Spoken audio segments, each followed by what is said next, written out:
اعوذ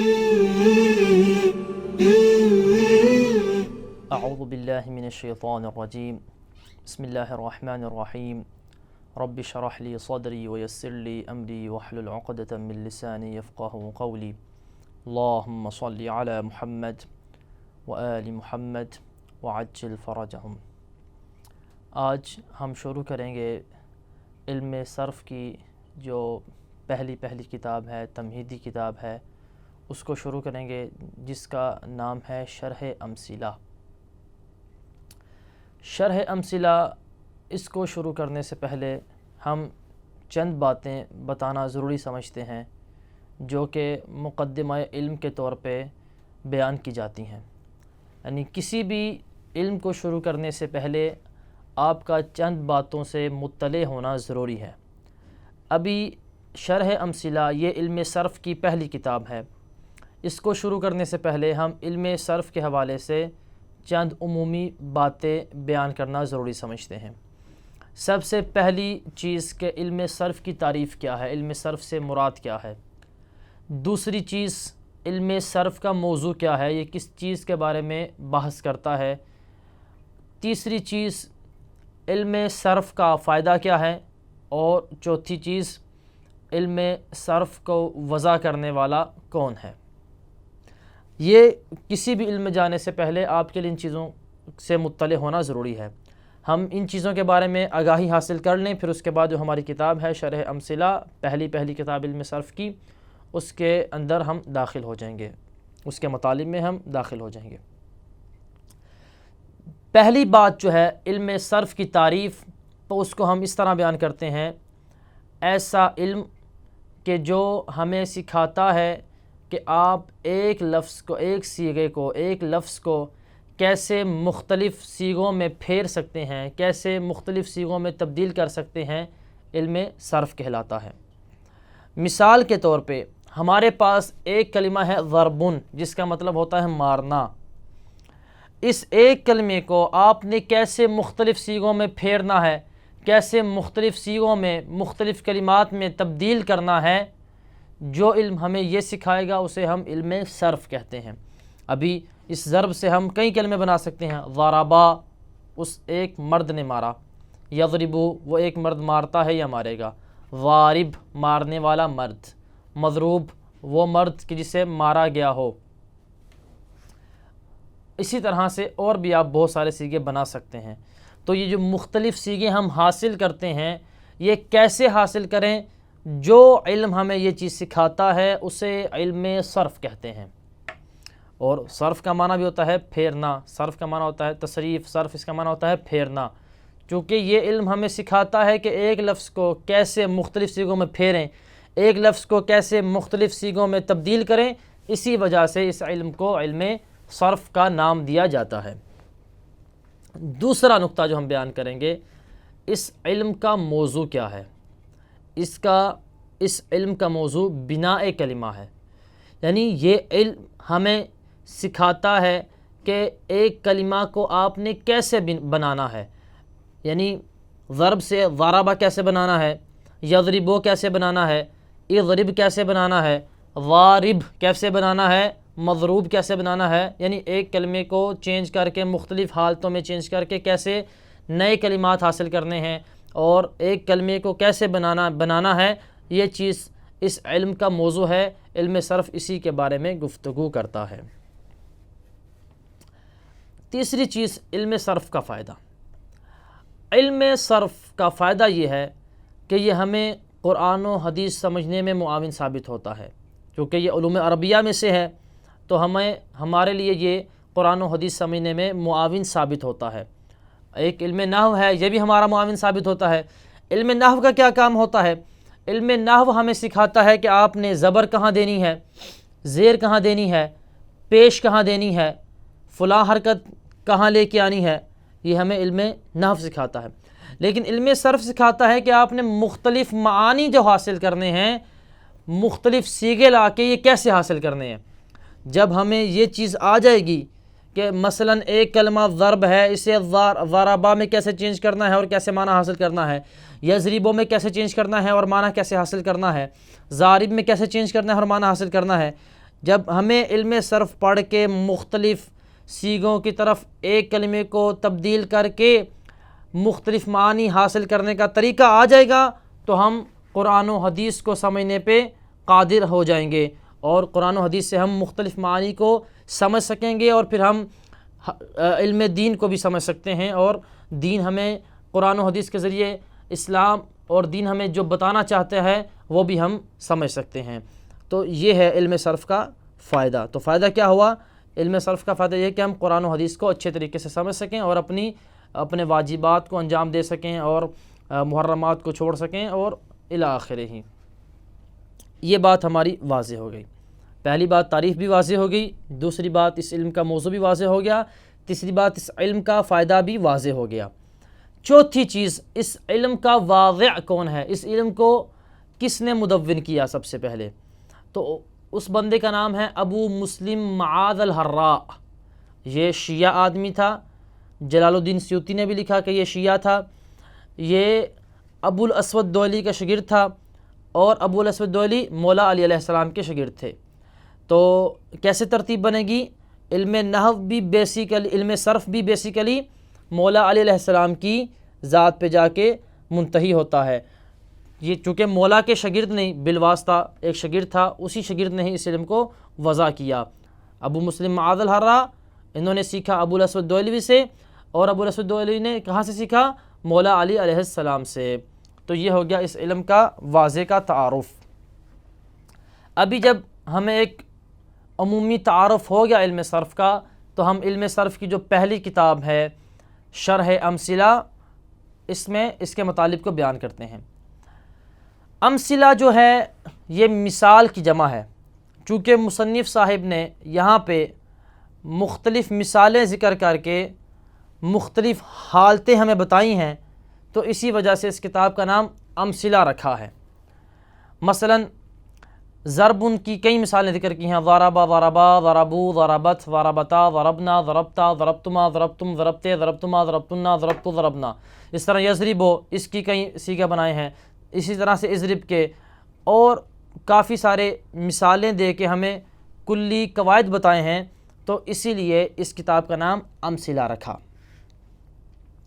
اس کتاب میں انہوں نے سب سے پہلے جو باتیں بیان کی ہیں وہ یہ بیان کیا کہ کوئی بھی آواز جو ہمارے منہ سے نکلتی ہے، کوئی بھی جو چیز آواز ہمارے منہ سے نکلتی ہے اسے کیا کہتے ہیں؟ صوت کہتے ہیں۔ عربی زبان میں کیا کہتے ہیں؟ صوت کہتے ہیں۔ اور اگر آواز ایسی ہو کہ جو کسی حرف پر مشتمل ہو تو اسے کیا کہتے ہیں؟ اسے کہتے ہیں لفظ، اسے کہتے ہیں لفظ۔ یعنی اگر آواز مخرج حرف سے نکلے تو اسے کیا کہتے ہیں؟ لفظ کہتے ہیں۔ ابھی جو لفظ ہوتا ہے یا تو با معنی ہوتا ہے یا بے معنی ہوتا ہے، یعنی یا تو لفظ کا کوئی معنی ہوتا ہے یا لفظ کا کوئی معنی نہیں ہوتا۔ مثال کے طور پہ ہم کہتے ہیں زید، زید کا معنی ہے ایک بندے کا نام ہے، لیکن آپ اس کو زید کو بگاڑ کے پڑھتے ہیں دیز، دیز کا تو کوئی معنی نہیں ہے۔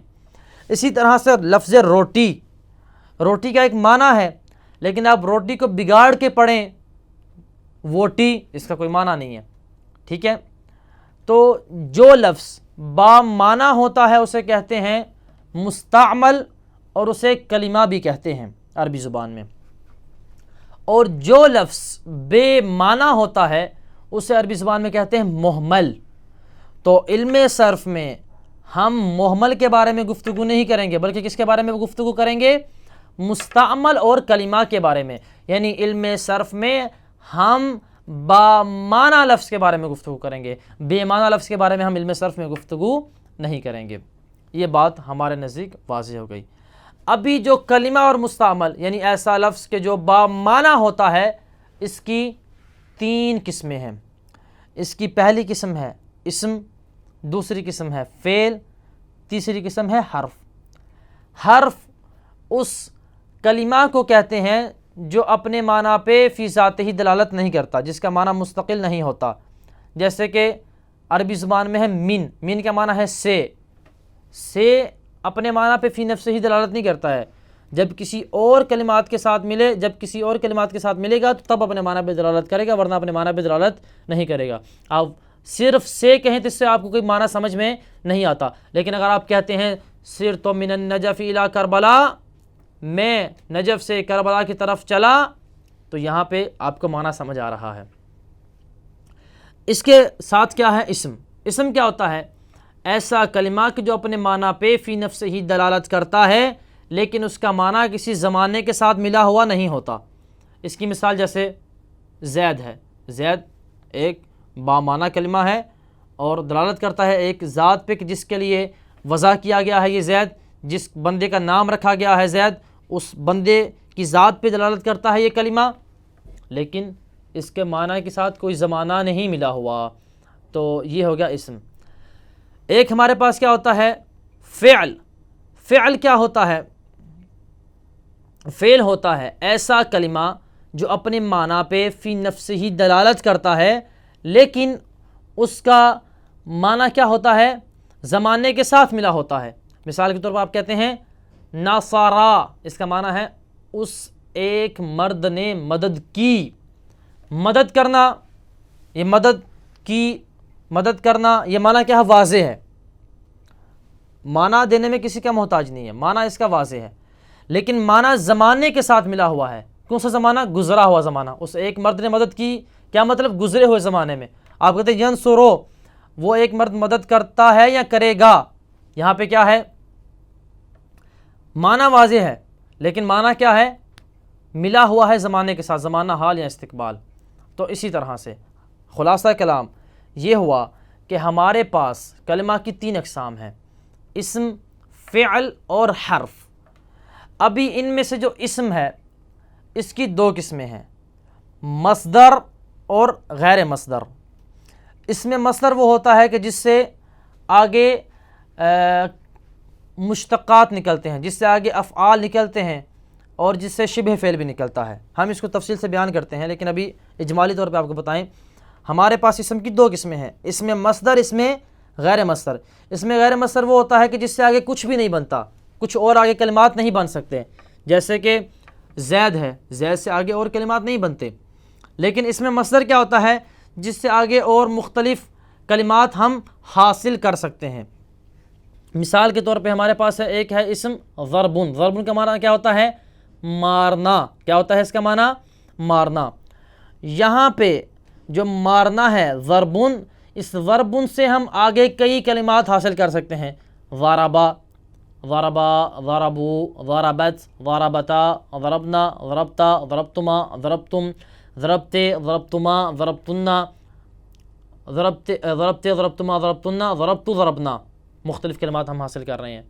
اسی طرح سے آپ یضرب، یضربانی، یضربونا، تضرب، تضربانی، یضربنا، تضرب، تضربانی، تضربونا، تضربینا، تضربانی، تضربنا، اضربو، نضربو، ہم کیا کر رہے ہیں؟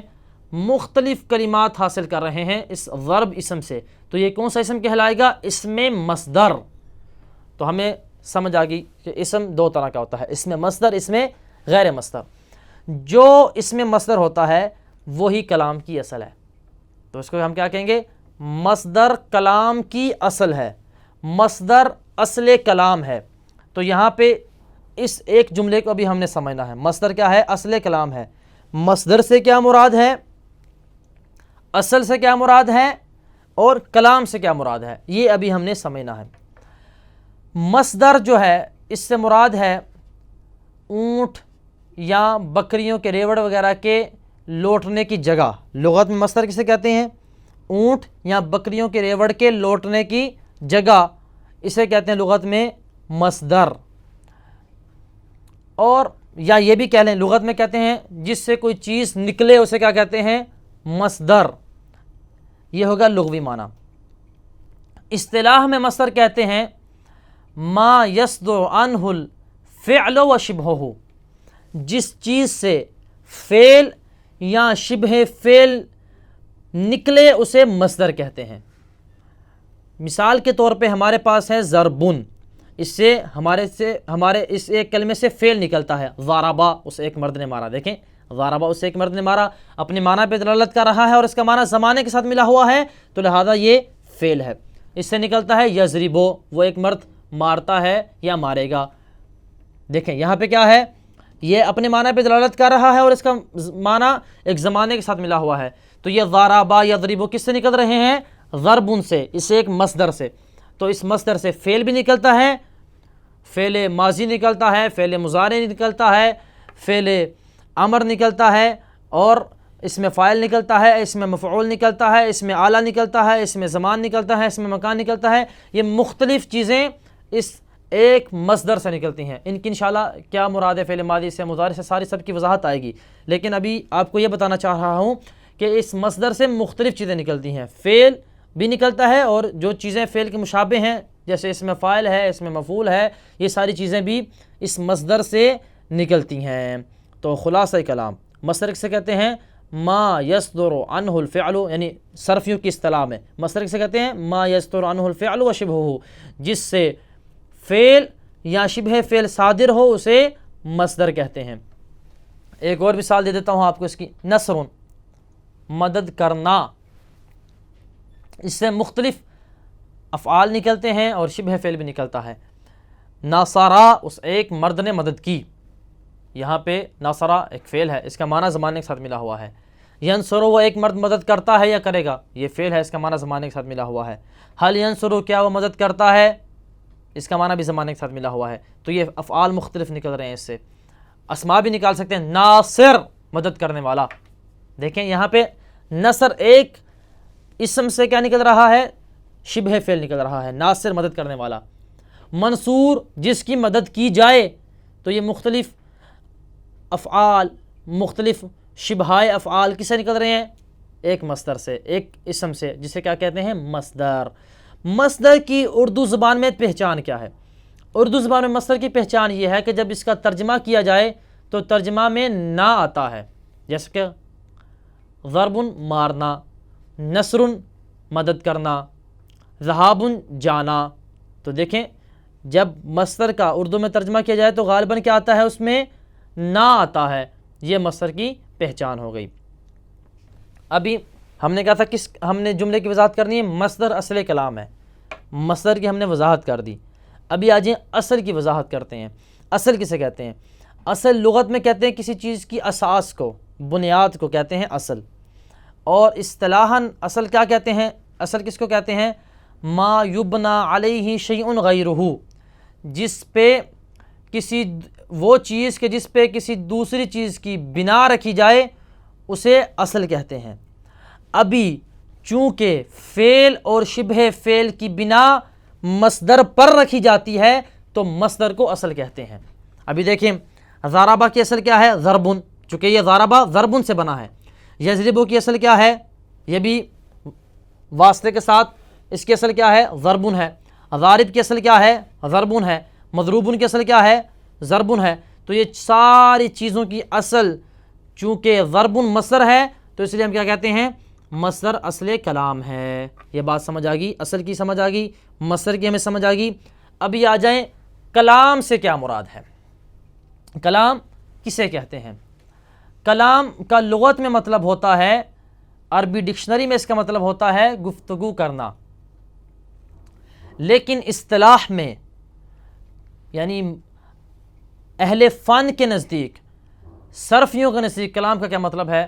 صرفیوں کے نزدیک کلام کا مطلب اس طرح ہے، وہ ہم اس طرح بیان کرتے ہیں کہ کلام ما افاد السامع فائدۃ تامۃ یصح السکوت علیہ، کلام ایسی چیز کو کہتے ہیں کہ جو سامع کو، سننے والے کو ایسا مکمل فائدہ دے کہ وہ خاموش ہو جائے۔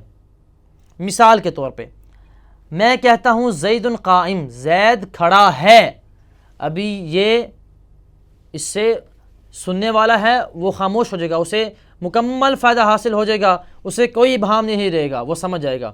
لیکن اگر میں کہتا ہوں غلام زید، زید کا غلام، یہاں پہ یہ کلام نہیں ہے، چونکہ اسے ابہام رہ جائے گا، زید کا غلام کیا ہے، اس کو ابہام ہے، کوئی سمجھ نہیں آئے گی۔ یا فقط زید کہتا ہوں تو اس سے بھی کوئی فائدہ حاصل نہیں ہو رہا ہے، تو یہاں بھی ابہام رہ جائے گا۔ تو کلام کیا ہوتا ہے، ایسا مرکب کہ جو سامع کو مکمل فائدہ دے کہ جس پہ سکوت ٹھیک ہو، بعد میں اس کے نزدیک کوئی ابہام نہ رہے۔ تو ہمیں سمجھ آ گئی مصدر کیا ہے، اصل کیا ہے، اور کلام کیا ہے۔ تو مصدر اصل کلام ہے، اس پورے جملے کی ہمارا نزدیک شرح واضح ہو گئی۔ جب یہ واضح ہو گیا تو ہم انشاءاللہ اگلے درس میں بیان کریں گے جو چیزیں اس مصدر سے نکلتی ہیں وہ کون سی ہیں اور ان سے کیا مراد ہے۔ وہ ماضی ہے، مستقبل ہے، یہ ساری چیزیں ہم بیان کریں گے اور ان کی وضاحت بھی کریں گے۔ آج کے درس کا خلاصہ یہ ہوا کہ کسی بھی علم کو شروع کرنے سے پہلے آپ کے لیے ضروری ہے کہ آپ اس کی تعریف کو جانیں، اس کے موضوع کو جانیں، اس کے فائدے کو جانیں اور اس کے واضح کو جانیں کہ اس علم کو بنانے والا کون ہے۔ یہ چیزیں ہم نے جان لی، اور ہم نے یہ بھی جان لیا کہ جو چیز جو آواز نکلتی ہے منہ سے اسے صوت کہتے ہیں، اور جو آواز حروف میں مشتمل ہوتی ہے اسے لفظ کہتے ہیں، اور لفظ کبھی با معنی ہوتا ہے کبھی بے معنی ہوتا ہے۔ با معنی ہو تو اس کی 3 قسمیں ہیں، اسم، فعل اور حرف، اور جو اسم ہوتا ہے اس کی 2 قسمیں ہیں، اسم مصدر، اسم غیر مصدر۔